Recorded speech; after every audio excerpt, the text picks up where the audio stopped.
favor, si están viendo la pantalla.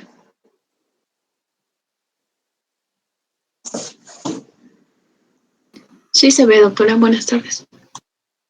Gracias, buenas tardes. Muy bien, entonces habíamos quedado acá. Y vamos a continuar con lo que es la patología de las glándulas salivales. Entonces, vamos a ver dos grandes grupos de enfermedades y las vamos a dividir en aquellas que son enfermedades no neoplásicas y las enfermedades neoplásicas. Dentro de lo que son las enfermedades neoplásicas, vamos a tener las enfermedades benignas, neoplásicas benignas y las neoplasias malignas. Por otro lado, las enfermedades no neoplásicas tenemos las congénitas, la cialoadenitis, la cialoadenosis y la opción canalicular. Hoy nos vamos a dedicar a este grupo de enfermedades. Entonces, dentro de las patologías congénitas, si bien estas son muy raras, tenemos las aplasias, ¿no? Las aplasias significan o se refieren a la ausencia de las glándulas salivales, por lo tanto, no va a haber una producción de saliva, por lo tanto, esto va a dar una clínica de sequedad de la boca, ¿no? A esto se llama serostomía. Hay una ausencia de la secreción salival y se va a caracterizar por sequedad en la lengua. Hay estas grietas que se forman a nivel de la mucosa de la lengua y también a nivel de los labios. Se diagnostica en edades muy tempranas de la vida. Y el otro tipo de enfermedades son las glándulas accesorias, glándulas que se encuentran en sitios diferentes a las de las glándulas normalmente anteriormente descritas. Y estas glándulas accesorias, como no tienen un ducto excretor, generalmente se fistulizan hacia la piel. Por ejemplo, acá tenemos a nivel por encima de la clavícula una lesión que daba una secreción clara y se hizo una ecografía donde se puede ver acá una lesión nodular. Una vez extirpada esta lesión, podemos observar, acá tenemos la piel y esta lesión que corresponde a la saliva. Con los acinos mucosos también tenemos una sinocerosa de la glándula. El tratamiento obviamente es la exéresis de las mismas. Vamos a pasar a la cialoadenitis. La cialoadenitis es una inflamación aguda de las glándulas salivales, ¿no? Puede ir acompañada de un proceso infeccioso. Este proceso inflamatorio, si bien tiene factores de riesgo como ser la mala higiene oral, la presencia de placas o algunas inmunodeficiencias o también la deshidratación, va a producir en primer término un proceso inflamatorio a nivel del conducto. Este proceso inflamatorio a nivel del conducto va a producir una cialodositis, ¿no? Que significa una inflamación del conducto, y esta inflamación del conducto va a impedir o interrumpir la secreción salival. Tenemos dos grupos etiológicos en cuanto a las de la cialoadenitis. Tenemos un gran grupo que se manifiesta fundamentalmente en niños, que es de etiología viral, lo que comúnmente llamamos las paperas. Y es producida fundamentalmente, principalmente por un paramyxovirus. También puede ser producido por el Epstein-Barr, por la parainfluencia, algunos adenovirus, enterovirus, parvovirus y el virus herpes virus tipo 6.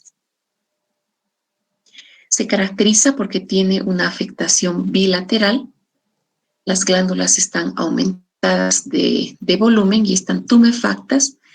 Y se caracteriza también porque cuando se produce una viremia también puede haber afectación del páncreas y de las gónadas. Es importante el antecedente epidemiológico para el diagnóstico, es decir, otros pacientes o estar en contacto con pacientes con esta patología.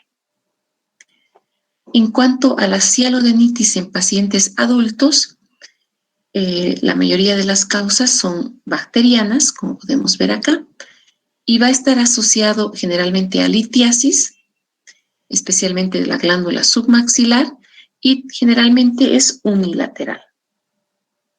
¿Por qué se caracteriza? La glándula va a estar aumentada de tamaño, va a estar tumefacta, va a haber dolor y calor local, puede haber además fiebre y adenopatías regionales, va a estar acompañado también de una alteración del estado general, puede haber fiebre, malestar general, y cuando nosotros hacemos la extrusión de la glándula, es decir, la compresión de la glándula, podemos obtener a través del conducto excretor, en este caso el conducto de Steno, la salida de saliva, ya sea espesa o purulenta. El diagnóstico se basa en que es un cuadro agudo, es decir, tiene una aparición que es muy reciente, de pocos días o semanas de evolución. Se caracteriza, como habíamos mencionado, por la glándula tumefacta, dolor, calor local, fiebre y adenopatías regionales, además del compromiso del estado general y la saliva espesa. En cuanto al diagnóstico, uno de los estudios que más nos ayudan en el diagnóstico es la ecografía. Sí, podemos ver acá una ecografía de la glándula parótida, donde vemos que hay una alteración del parénquima. Habíamos dicho que el parénquima normalmente de las glándulas era más hiperecogénico que los músculos que están alrededor de la glándula. En este caso, la glándula se va a tornar hipoecoica, pero tiende a tener un patrón como reticulado con áreas más hiperecogénicas y áreas hipoecogénicas, pero es una afectación generalmente de toda la glándula. También podemos ver este aumento de volumen del proceso inflamatorio en la tomografía. Por ejemplo, en este caso hay una afectación bilateral y en este caso podemos ver también que existe la formación de microabscesos dentro de la glándula. Entonces, la ecografía nos permite hacer un diagnóstico, ver el proceso inflamatorio a nivel de la glándula y también nos permite sospechar la presencia de abscesos igual que la tomografía. El tratamiento es sintomático, podemos utilizar antiinflamatorios, analgésicos y antibióticos. También un pilar dentro del tratamiento es administrar líquidos vía oral en abundante cantidad y dentro de los antibióticos más utilizados tenemos la ampicilina más sulbactam, la ciprofloxacina, y en pacientes que tienen inmunodeficiencia, en pacientes ancianos o con otros factores de riesgo, se puede iniciar o en los casos graves también se puede iniciar la ceftriaxona por vía endovenosa. En el caso de que encontremos un absceso, el tratamiento es el drenaje del mismo. Otra patología dentro de las patologías benignas de las glándulas salivales es la cialoadenosis. A diferencia de la cialoadenitis, es una enfermedad crónica. Ya se caracteriza por un aumento del tamaño de la glándula, generalmente es múltiple, es decir, afecta bilateralmente y también casi la mayoría de las glándulas. Es una lesión crónica, pueden ser varios meses o años de evolución y se relaciona con la tuberculosis, la sarcoidosis y la diabetes. Es una infiltración linfocítica del tejido acinal y se caracteriza por una hipertrofia del intestino. Generalmente no presenta dolor y algunas veces ya en las fases más avanzadas puede haber una serostomía, es decir, una alteración de la secreción salival, una ausencia y la presencia de la boca seca. El tratamiento generalmente es una adenectomía, sin embargo, es un tratamiento más de tipo estético, no así terapéutico. La obstrucción canalicular. La obstrucción canalicular puede ser una obstrucción aguda o crónica de los conductos, ya sea de Stensen o el conducto de Wharton. Con mayor frecuencia se ve afectada el conducto de Wharton y en el 90% es por litos. ¿No? Podemos observar, este es el conducto excretor y podemos observar acá un lito que tiene una sombra acústica posterior. En el 10% son inflamatorios, pueden ser también por tumores o traumatismos. El mecanismo no está aclarado. Habíamos visto en la parte anatómica que la glándula submaxilar tenía el conducto de Wharton, que se encontraba, tenía un trayecto tortuoso y ascendente hacia el piso de la boca. Por lo tanto, se cree que este trayecto tortuoso permite la precipitación de sales y la formación de litos, ¿no? También se cree que la glándula submaxilar es rica en sales y también está asociado a la deficiencia de vitamina A y C. Se caracteriza por un agrandamiento brusco de la glándula y se caracteriza también por presencia de dolor, que generalmente es un dolor temporal que posteriormente cede y generalmente, como habíamos visto al principio, puede estar asociado a un proceso infeccioso a nivel de la glándula con presencia de secreciones purulentas una vez que uno hace una palpación de la glándula. Después de un tiempo puede ir hacia la fibrosis si no se diagnostica y a una exclusión glandular, es decir, que la glándula ya no va a ser funcional y esto se denomina una cialodenitis crónica litiásica. Como les había mencionado anteriormente, puede también evolucionar hacia una cialodenitis aguda supurativa con la presencia de secreciones purulentas. El examen se debe hacer siempre la palpación bimanual y esto nos va a permitir poder tener salida de secreciones de la glándula. En cuanto al diagnóstico, uno de los primeros estudios que se pueden solicitar es la radiografía dental panorámica, donde si es un cálculo, generalmente son radiopacos y pueden verse, como en este caso, en la radiografía. Este es un cálculo que se encuentra a nivel del conducto de Wharton. La ecografía también es un estudio que nos permite ver los litos y realizar el diagnóstico. Entonces, el tratamiento, especialmente en la glándula o en el conducto de Wharton, se caracteriza por la extracción, ¿no? Se realiza una incisión sobre el conducto, inmediatamente por encima del lito, y posteriormente se realiza una marsupialización, es decir, una sutura de los bordes de la incisión. En algunos casos puede estar indicada también la adenectomía, especialmente en los casos crónicos donde ya haya una exclusión glandular. Muy bien, hemos terminado la clase para el día de hoy. El día de mañana vamos a ver las lesiones tumorales, tanto benignas como malignas. Retomando el caso clínico que habíamos visto al inicio de las clases, podemos ver nuevamente, es una mujer de 55 años que consulta por una tumoración de inicio súbito de una semana de evolución, ubicada por debajo de la mandíbula.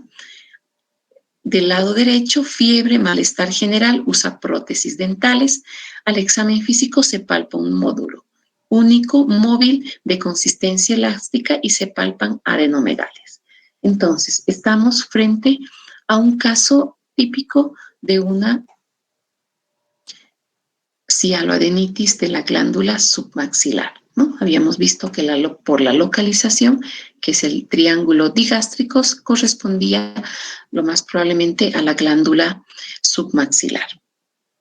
Entonces, ¿cuál es el estudio diagnóstico que vamos a solicitar? Una ecografía, doc.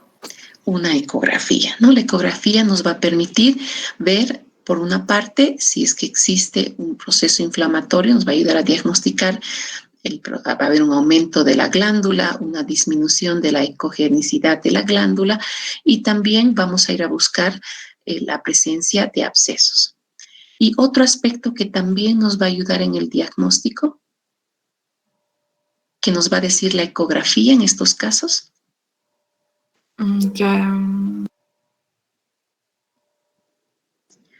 habíamos dicho que la cialoadenitis, especialmente de la glándula submaxilar, podía estar asociada a otro problema. ¿Cuál sería?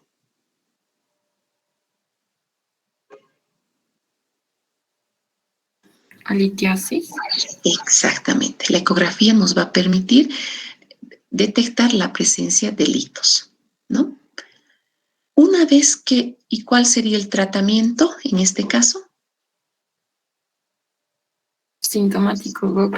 El uso de antibióticos como la ampicilina. Exactamente, ¿no? El tratamiento es antibióticos, la amoxicilina más ácido clavulánico o la ampicilina más sulbactam también se puede utilizar en estos casos y obviamente si es que existe algún cálculo a nivel del conducto de Wharton, se tendrá que hacer la extracción de ese cálculo. Una vez que haya, generalmente este tipo de cialoadenitis mejoran rápidamente. Y lo que nos queda hacer una vez que estas lesiones se hayan curado es a las 3 semanas se debe repetir la ecografía para ver si no que hay nódulos o lesiones sospechosas de problemas tumorales, ¿no? Era un dato que no les mencioné, pero eso es muy importante. Una vez que curen, que mejore la sintomatología, a las 3 semanas se debe realizar una ecografía para descartar que exista alguna lesión tumoral en la glándula. Muy bien, entonces, no sé si hay alguna pregunta.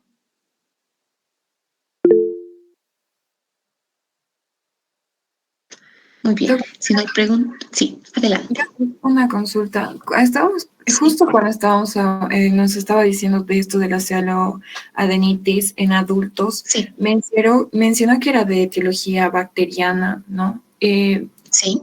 No escuché bien. ¿Menciona algún tipo de bacteria, quizá? No. Generalmente tenemos las bacterias más relacionadas a estos son los gram positivos, ¿no? Son bacterias, bacteroides también tenemos, es por eso que en algunos casos que son graves también se tiene que utilizar, también pueden haber algunos gérmenes que son anaerobios y también se puede utilizar el metronidazol, pero generalmente son los casos graves. Generalmente son más gram positivos, ¿no? Está bien, doctora, gracias. Disculpe, doctora, ¿con qué otras patologías se podría hacer el diagnóstico diferencial de la cialoadenitis? De la cialoadenitis, de las glándulas salivales, con procesos inflamatorios crónicos, como por ejemplo la cialoadenosis. Hay muy pocas enfermedades, ¿no? Alguna lesión tumoral, probablemente que esté asociada a un proceso inflamatorio, que no es lo más común, pero hay que descartar lesiones tumorales fundamentalmente, ¿no? Y también hay que descartar con la presencia con las adenitis reactivas también que pueden estar en esta zona. Gracias, doctora.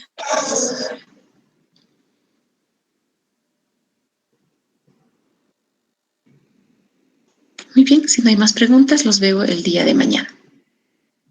Buenas tardes. Hasta luego, doctora, gracias. Chao. Gracias, doctora. Hasta luego, doctora. Hasta luego. Chao. A ustedes.